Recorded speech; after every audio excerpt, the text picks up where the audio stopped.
Cherish your family while they're here, because things can go wrong at any second. It's sad out here. Sometimes we lose it, and sometimes we lose the people that's important to us. We just gotta take a stand, y'all. Remember, fatal mistake can cost us. Okay, guys, I want to speak on this story.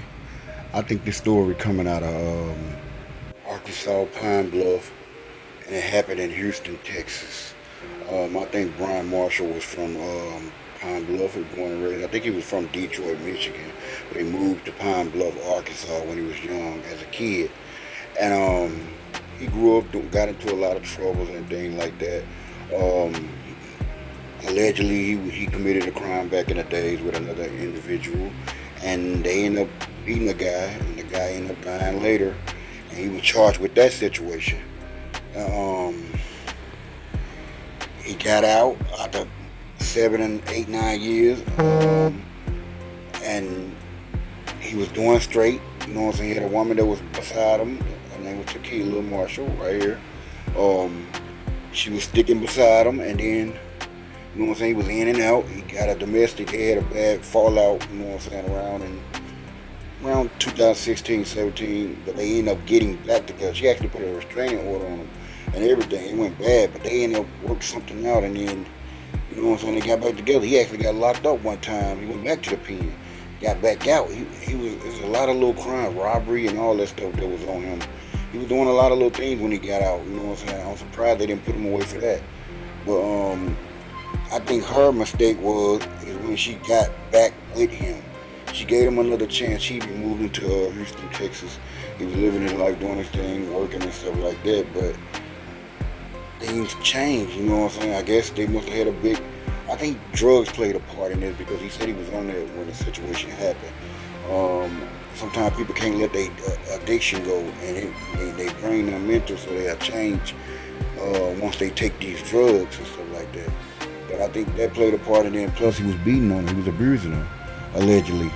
I guess the family didn't want him back down here in Houston, Texas. And I guess he went back to Pine Bluff doing his thing or whatever.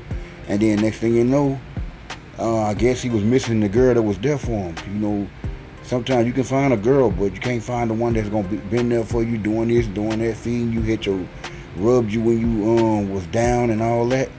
You can't find that no more. And then he realized that his wife actually moved to another state, and he was down here with her. He know she was ready to move on this time. Once she was ready for a new life, she was tired of it. Her family didn't want nothing to do with him. He was doing stuff in front of her family. He didn't have no respect for her, so she was done this time. So I guess he decided to creep back up. I guess he was just build up a lot of anger, creep back up to Houston, Texas.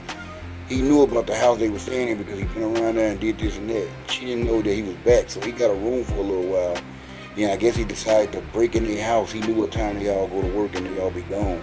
He actually stood in the closet and hid in the closet and actually waited till she got home. I guess he listened for a little while what she was saying and doing.